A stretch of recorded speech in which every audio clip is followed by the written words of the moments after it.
ఎవరికైనా ఒకప్పుడు భూమి ఉంటే అంటే ఈ చట్టాలు ఈ రికార్డుల గందరగోళాలు ఏది లేనప్పుడు భూమి ఉంటే ఆ భూమికి మనమే యజమాని, స్వాధీనంలో ఉంది. భూమి దున్నుకుంటున్నామంటే దున్నుకున్నవాడేది భూమి. ఇల్లు కట్టుకొని నివాసం ఉంటున్నామంటే ఆ ఇంటి స్థలం మనదే. దానికి ఏ పత్రాలు ఏ రికార్డులు అవసరం కూడా లేదు. ఎప్పుడైతే మనిషి స్థిర నివాసం ఏర్పాటు చేసుకొని ఒక చోట సాగు చేయడం మొదలు పెట్టాడో అప్పుడే భూమి హక్కుల అవసరం ఏర్పడింది. అప్పటి నుంచి ఓ 200 ఏళ్ల క్రితం వరకు కూడా భూమి ఉండి స్వాధీనం ఉంది అంటే ఏ రికార్డుతో అవసరం లేకుండా ఆ భూమి నాది అని చెప్పుకునే అవకాశం ఉండేది. ఆ తర్వాత భూమి ఉంటే సరిపోదు, దానికి సంబంధించిన పత్రాలు ఉండాలి అని చెప్పి మనకు రూల్ పెట్టుకున్నాం. ఏం పత్రాలు ఉండేటివి? ఆ భూమి మనది అని చెప్పాలంటే ఒకప్పుడు పన్ను రసీదు ఉండేది. పన్ను రసీదు ఉంది అంటే భూమి మీద హక్కు ఉన్నట్టే. ఈ రోజు కూడా పాత పన్ను రసీదు చూపించి ఇగో ఇదే పట్టా అన్నట్టుగా మనం మాట్లాడతాం. పన్ను రసీదు జేబులో ఉంది అంటే భూమి శిస్తు కట్టిన రసీదు జేబులో ఉంది అంటే పట్టా జేబులో ఉన్నట్టుగానే భావించాల్సి వచ్చేది, అంత పవర్ఫుల్. ఆ తర్వాత చాలా కాగితాలు వచ్చినాయి. 3080 సర్టిఫికెట్, ఓఆర్సీ కావచ్చు, 13B సర్టిఫికెట్, సేల్ డీడ్, రకరకాలుగా ఆ భూమి ఉంది అంటే ఆ భూమి కాగితాలు మన దగ్గర ఉండాలి అని చట్టం చెప్తుంది.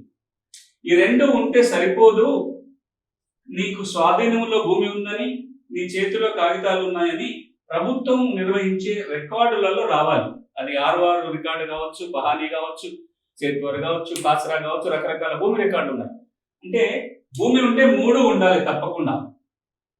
స్వాధీనంలో భూమి ఉండాలి, దాని పత్రాలు ఉండాలి, రికార్డులో పేరు ఉండాలి. ఈ 3 ఉంటేనే భూమి యజమాని అని చెప్పడానికి ఉంటది.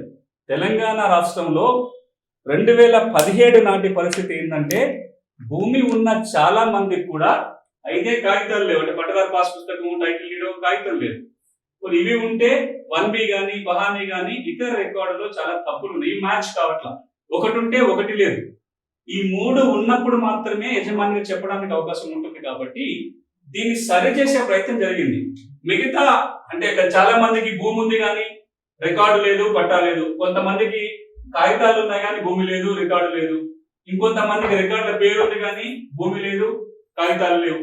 ఇలా రకరకాల సమస్యలతో బాధపడుతున్న వాళ్ళని భూ రికార్డుల ప్రక్షాళన కార్యక్రమంలో ఈ 3 సర్కిల్స్ ని కలిపి ఒకటే చేసే ప్రయత్నం జరిగింది. అంటే ఎవరికైతే భూమి ఉందో వాళ్ళకే కాగితాలు ఉండాలి, కాగితాలు ఉన్న వాళ్ళ పేర్లే రికార్డులో ఉంచే ప్రయత్నం 2017లో జరిగింది.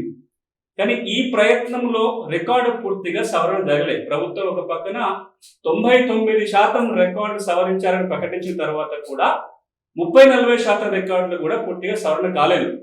ఈ రికార్డే మనకు ధరణిలోకి వచ్చింది. 2017 ఎల్ఆర్యూపీ రికార్డే తర్వాత ధరణి రికార్డుగా మారింది.